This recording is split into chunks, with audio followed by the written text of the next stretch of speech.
Hello everyone, स्वागत है आपका Rohit study classes YouTube channel पर। आज मैं पढ़ाने वाला हूँ पास्ट कंटिन्यूअस टेंस के बारे में। पास्ट कंटिन्यूअस टेंस के हिंदी वाक्यों के अंत में रहा था, रही थी, रहे थे आदि शब्द आते हैं।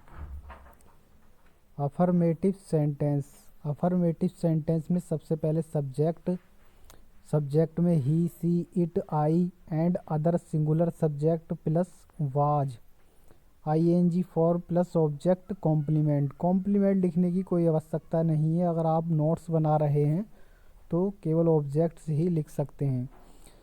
दूसरा स्ट्रक्चर अफर्मेटिव का ही, इसमें पहले स्ट्रक्चर में और दूसरे स्ट्रक्चर्स में केवल इतना अंतर है हेल्पिंग वर्ब का, क्योंकि यहाँ पर सब्जेक्ट रूप में we, you, they and other plural subject है तो इसके साथ वर का यूज होता है, और सिंगुलर सब्जेक्ट है तो उसके साथ बाज का प्रयोग होता है। बाकी जो स्ट्रक्चर्स है वो बिल्कुल सेम है। आगे बढ़ते हैं। तो इसका जो एग्जाम्पल है, पहला example, they were eating apples, वे सेब खा रहे थे। दूसरा, she was sleeping in the class, वे कक्षा में सो रही थी। तीसरा, we were waiting for the train, हम रेलगाड़ी की प्रतीक्षा कर रहे थे। चौथा, my brother was going to office, मेरा भाई ऑफिस जा रहा था। अगला है निगेटिव सेंटेंस। निगेटिव सेंटेंस सबसे पहले सब्जेक्ट के बाद plus was plus not, ING form of verb plus object complement. तो इसमें एग्जाम्पल है इसके, they were not eating apples, वे सेब नहीं खा रहे थे। She was not sleeping in the class, वे कक्षा में नहीं सो रही थी। तीसरा, we were not waiting for the train, हम रेलगाड़ी की प्रतीक्षा नहीं कर रहे थे।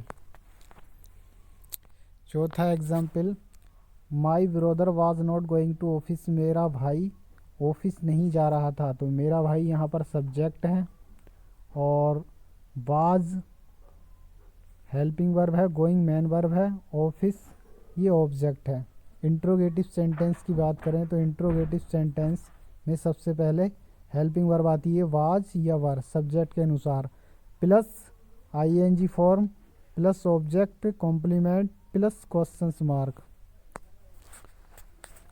तो इसका जो पहला एग्जाम्पल है, वर दे ईटिंग एप्पल्स, क्या वे सेब खा रहे थे। Second, was she sleeping in the class, क्या वे कक्षा में सो रही थी। तीसरा, were we waiting for the train, क्या हम रेलगाड़ी की प्रतीक्षा कर रहे थे। चौथा, was my brother going to office, क्या मेरा भाई ऑफिस जा रहा था। Interrogative negative sentence. तो इंट्रोगेटिव नेगेटिव सेंटेंस में वाक्य की शुरुआत जो होती है हेल्पिंग वर्ब से ही होती है, जिस प्रकार इंट्रोगेटिव सेंटेंस की होती है, लेकिन इसमें सब्जेक्ट के बाद नोट लगा दिया जाता है। तो यहाँ पर ये नोट है सब्जेक्ट के बाद, क्योंकि was plus subject plus not ING form of verb, मतलब वर्ब के ING form plus object complement plus questions mark. तो पहला एग्जाम्पल है, were they not eating apples, क्या वे सेब नहीं खा रहे थे। Was she not sleeping in the class, क्या वे कक्षा में नहीं सो रही थी। तीसरा example, were we not waiting for the train, क्या हम रेलगाड़ी की प्रतीक्षा नहीं कर रहे थे। चौथा, was my brother not going to office, क्या मेरा भाई ऑफिस नहीं जा रहा था। Use of past continuous tense, मतलब पास्ट कंटिन्यूअस टेंस के प्रयोग पास्ट की किसी क्रिया के लिए जो कुछ समय तक जारी रहे परंतु जिसकी सीमा ज्ञात ना हो, तो पास्ट कंटिन्यूअस टेंस का यूज होता है। जैसे कि इट वाज ड्रिजलिंग, रिमझिम बारिश हो रही थी।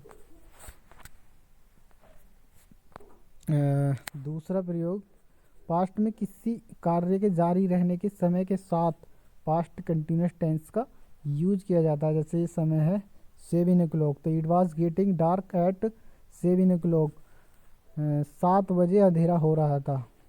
तीसरा प्रयोग, जब एक साथ एक ही समय दो कार्य घटित हों तो पहले से होने वाली क्रिया के साथ पास्ट कंटिन्यूअस टेंस का यूज होता है। जैसे when my mother entered the room, जब मेरी माता ने कमरे में प्रवेश किया। तो माई ब्रदर वाज टीचिंग मैथमेटिक्स, तो मेरा भाई गणित पढ़ा रहा था। तो यहाँ पर पहले होने वाली क्रिया है मेरा भाई गणित पढ़ा रहा था, तो इसलिए यहाँ पे पास्ट कंटिन्यूअस टेंस का यूज हुआ है। जो दूसरा वाक्य है, लेकिन ये काम जो हुआ ये पहले हुआ है। नोट्स में कुछ शब्द हैं जो यूज होते हैं पास्ट कंटिन्यूस टेंस में, जैसे कि when, while, as long as. When माने जब, व्हाइल माने भी जब होता है, जब की भी होता है कंजक्शन रूप में, एज लॉन्ग एज जब तक। तो इनके साथ पास्ट कंटिन्यूस टेंस का यूज होता है। वीडियो से आपको कुछ सीखने को मिला हो तो वीडियो को लाइक करो, चैनल को सब्सक्राइब करो। Thank you for watching this video.